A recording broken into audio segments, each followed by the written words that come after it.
नमस्कार everyone, way to success YouTube channel में आप सभी का स्वागत है।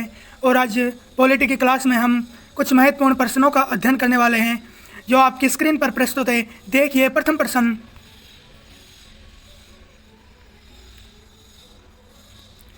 प्रश्न है, धन विधेयक प्रस्तुत किया जाता है, अर्थात धन विधेयक किसके द्वारा लाया जाता है।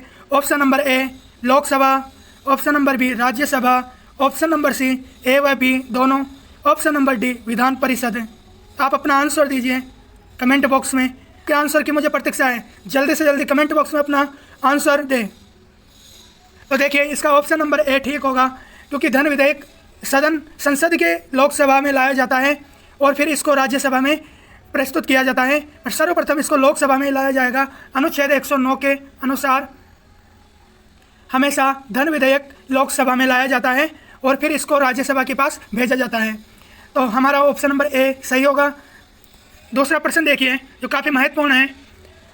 नई अखिल भारतीय सेवाएं स्थापित करने की शक्ति प्राप्त है। ऑप्शन नंबर ए लोकसभा को, ऑप्शन नंबर बी राज्यसभा को, ऑप्शन नंबर सी राष्ट्रपति को, ऑप्शन नंबर डी प्रधानमंत्री को। कृपया जल्दी से जल्दी अपने आंसर कमेंट बॉक्स में दें।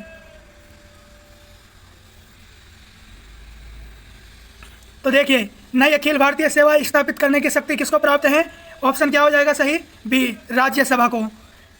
किसको प्राप्त है, राज्यसभा को। राज्यसभा को दो ही विशेष शक्तियां प्राप्त है, जिसमें एक यह है कि जितनी भी नई अखिल भारतीय सेवाएं होती है उनका सृजन कर सकती है ये, जिस प्रकार अनुच्छेद नंबर 312 में उल्लेखित है। अनुच्छेद 312 में उल्लेखित है कि नई अखिल भारतीय सेवाओं को स्थापित कर सकती है राज्यसभा, अनुच्छेद 312 के तहत। उसी प्रकार सबसे पहले मूल संविधान में हमारे दो ही अखिल भारतीय सेवाएं थी, IAS IPS 1950 में मूल संविधान में। उसके बाद 1966 में राज्यसभा द्वारा 2/3 बहुमत से नई अखिल भारतीय सेवा को स्थापित किया, जिसका नाम है IFS इंडियन फॉरेस्ट सर्विस, अर्थात भारतीय वन सेवा। इसको 1966 में राज्यसभा के द्वारा सृजन किया गया था। तो इसका ऑप्शन नंबर बी सही हो जाएगा। अगला प्रश्न देखिए, काफ़ी महत्वपूर्ण है। आंतरिक अशांति के आधार पर आपातकाल घोषित किया जाता है। ऑप्शन नंबर ए अनुच्छेद 352 के तहत, ऑप्शन नंबर बी अनुच्छेद 356 के तहत, ऑप्शन नंबर सी अनुच्छेद 360 के तहत, ऑप्शन नंबर डी इनमें से कोई नहीं। बताइए जल्दी से जल्दी कमेंट बॉक्स में आंसर दें।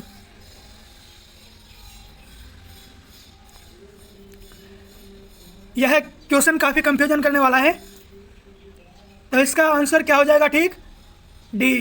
क्या हो जाएगा, डी। अब देखिए कैसे होगा डी, क्योंकि काफ़ी को भ्रांति होगी कि अनुच्छेद 352 में दे रखा है कि आंतरिक अशांति के आधार पर आपातकाल घोषित किया जा सकता है राष्ट्रपति के द्वारा, लेकिन इसमें संशोधन किया गया है। जब हमारा मूल संविधान था तो उसमें अनुच्छेद 352 के तहत हम आंतरिक अशांति के आधार पर राष्ट्रपति आपातकाल लगा सकता है, लेकिन संविधान संशोधन 44वें के तहत 1978 में हुआ था। ये कब हुआ था, 1978 में 44वां संविधान संशोधन।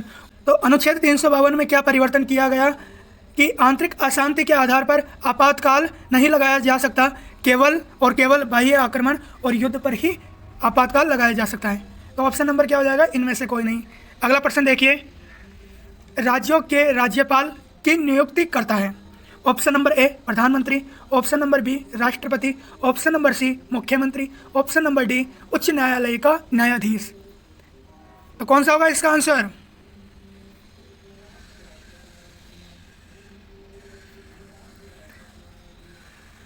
बिल्कुल सही जवाब। इसका आंसर क्या होगा, राष्ट्रपति, जो सभी ने सही बताया है लगभग।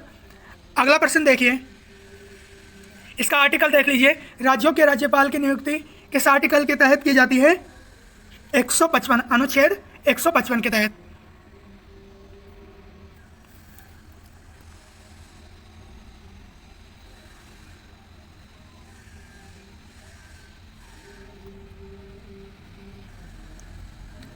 आर्टिकल कौन सा हो जाएगा, 155। 155 के तहत राष्ट्रपति राज्यों के राज्यपाल की नियुक्ति करता है। प्रश्न नंबर 5, मंत्रिपरिषद का कार्यकाल होता है। ए 5 वर्ष, बी 6 वर्ष, सी संसद का विश्वास प्राप्त रहने तक, ऑप्शन नंबर डी इनमें से कोई नहीं। बताइए, सारे क्वेश्चन एक से बढ़कर एक हैं, कृपया सोच समझ कर ही जवाब दें। तो इसका आंसर क्या हो जाएगा? संसद के विश्वास प्राप्त रहने तक। जब तक संसद का विश्वास रहेगा, जब तक मंत्रिपरिषद बनी रहेगी, अर्थात सामान्यतः मंत्रिपरिषद का कार्यकाल लोकसभा के कार्यकाल के बराबर होता है 5 वर्ष। अगला प्रश्न देखिए, भारतीय शासन व्यवस्था का हृदय किसे कहा गया है? Option number A Lok Sabha, option number B Rajya Sabha, option number C राष्ट्रपति, ऑप्शन नंबर डी मंत्रिमंडल।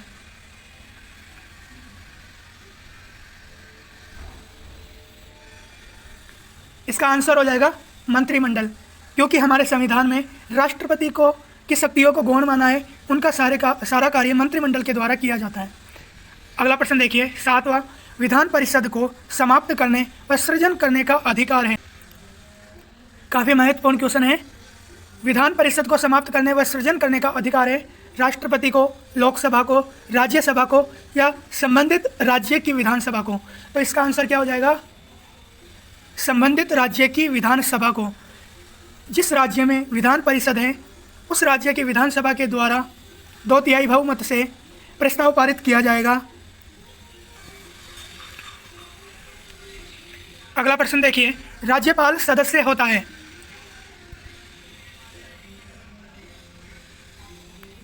राज्यपाल सदस्य होता है। ऑप्शन नंबर ए मंत्रिपरिषद का, ऑप्शन नंबर बी विधानमंडल का, ऑप्शन नंबर सी संसद का, ऑप्शन नंबर डी इनमें से किसी का नहीं। तो इसका आंसर क्या हो जाएगा?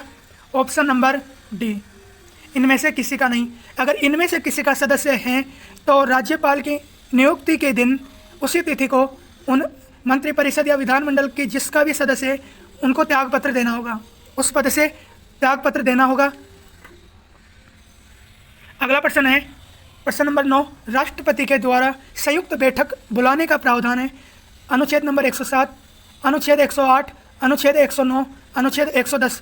तो इसका आंसर क्या हो जाएगा? बताइए। अनुच्छेद नंबर 108। आंसर क्या हो जाएगा? अनुच्छेद नंबर 108। इसके तहत राष्ट्रपति यदि दोनों सदनों में टकराव है, मतभेद है, तो संयुक्त बैठक बुला सकता है अनुच्छेद 108 के तहत। अगला प्रश्न देखिए, प्रश्न नंबर 10, अंतिम प्रश्न है आज का।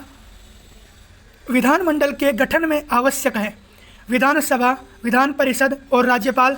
ऑप्शन नंबर बी विधानसभा और राज्यपाल, ऑप्शन नंबर सी विधानसभा और मुख्यमंत्री, ऑप्शन नंबर डी ए व बी दोनों। सोच समझकर जवाब दीजिए। तो इस प्रश्न का आंसर क्या हो जाएगा? डी, ए व बी दोनों। विधानमंडल का गठन विधानसभा और राज्यपाल से मिलकर भी हो सकता है, और जिन राज्यों में विधान परिषद है वह भी विधानमंडल का अंग होगी।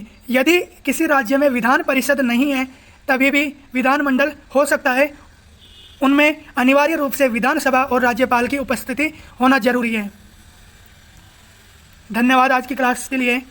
आशा करता हूँ सभी को सारे प्रश्न अच्छे लगे होंगे।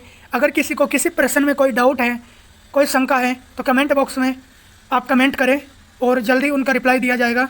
धन्यवाद सभी को।